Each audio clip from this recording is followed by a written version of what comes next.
Thanks, Adam. I'm going to share my screen here. And this should be kind of a whirlwind for everyone. I hope you can see those slides. I'm going to give a very, very brief high-level overview of major election policies. So think registration, how people vote, and audits, with a series of maps so you can see which states have which policies and then how pervasive those policies are or not.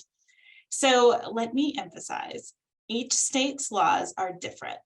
And keeping that in mind, while also working to understand the intricacies of your own state's laws, can help you better identify and respond to mis and disinformation about election policies. So let's dive in and start with one of the perennial topics of election legislation, which is voter registration. Online voter registration is quite widespread, as you can see, and it has been enacted in 42 states. So last year, Maine was the most recent state to enact it, and then this year, Guam did. So states that have had action in either this year or last year will have the darker borders around them on these maps. So states with online voter registration are here in orange, and Maine and Guam have the darker borders. There has been a lot of fine-tuning to states' automatic voter registration systems, but the biggest news is that Delaware enacted AVR, automatic voter registration, in 2021, which means that now 21 states and DC have an automatic voter registration process that's run through state agencies like the DMV. And you'll notice that with online voter registration and AVR, those are all systems that take place online, and so they're places to think about in terms of cybersecurity. This year, Delaware established election day registration, so it has joined the other purple states. I have to admit, it's a little hard to see the border here.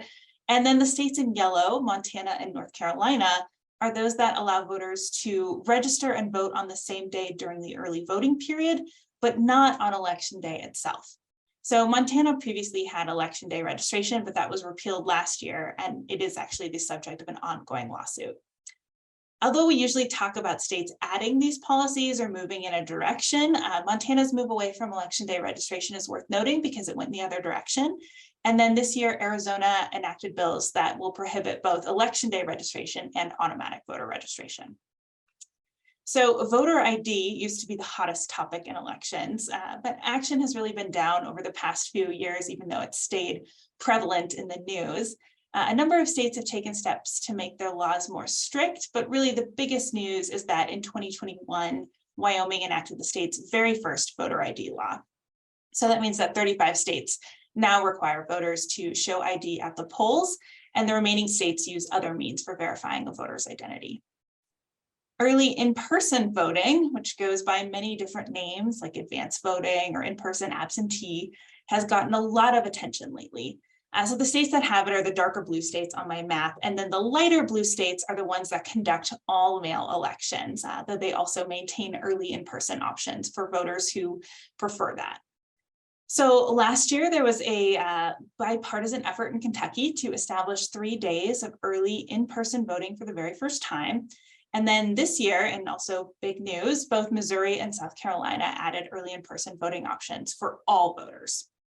So that means now, you can tell by all the blue across the country that 46 states, DC, and 4 territories have this option available to voters. And then at least 4 other states also increased the length of their early voting periods. And then in November, Connecticut voters will get to weigh in on a ballot measure that would allow the legislature to establish early in-person voting. So 46 might become 47. Unsurprisingly, though, in terms of security questions, absentee mail voting has been one of the biggest election topics of the past 2 years. So NCSL defines all mail elections as those where registered voters automatically receive a ballot in the mail. And prior to 2021, 5 states used all mail elections. They're in green on this map. And then last year, California, Nevada, and Vermont joined them, so they have the borders. So now we have 8 states that run elections primarily by mail. The dark gray states on this map are those with no excuse absentee voting. And that's where a voter can request an absentee ballot or mail ballot without needing to provide an explicit reason. This year, Delaware and Massachusetts both added no excuse absentee voting. And to date, no states have removed this policy. So again, I said whirlwind. This is my last kind of policy topic, post-election audits. I want to clarify that when NCSL says audit, we mean post-election tabulation audits. These verify the accuracy of an election's vote tally, and they have their procedures clearly defined in state law well before an election. So 35 states and DC use what we think of as a traditional audit, where the same number of ballots are audited, whether the race was won by thousands or a single vote. Last year, Alabama passed legislation for a post-election audit of 3 counties in 2022. So that's light blue here on the map because it's not statewide. And then this year, Idaho and Louisiana both established post-election audits. Over the last few years, though, there has been a move toward risk limiting audits, which are statistically based audits that can decrease the number of ballots that need to be audited depending on the margin of winning. So now 15 states either use risk limiting audits, have a pilot program, or make them optional. I'm going to show a map now that has a lot of different colors, but I promise it makes sense. So I've layered the states with risk limiting audits onto those with traditional audits here. So states that require risk limiting audits by statute are in red.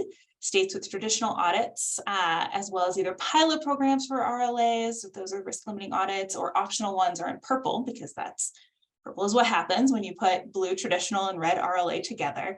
And here you can see that Indiana is light red because it has a risk limiting audit pilot program, but not a traditional audit. Other news in terms of risk limiting audits is that Kentucky and Texas both established pilot programs for them last year.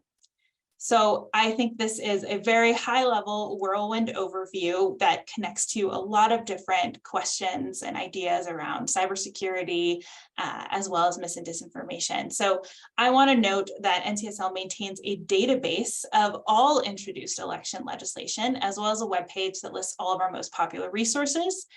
Soon we'll also have an analysis of this year's enactments up on our state legislatures news page. And then you can also subscribe to our monthly newsletter, The Canvas, as a way to keep abreast of the new resources that we're putting out and the updates that we are doing. And then in terms of resources, I'm one as well. So anyone on this call, you can reach out to me directly too if you have questions about elections.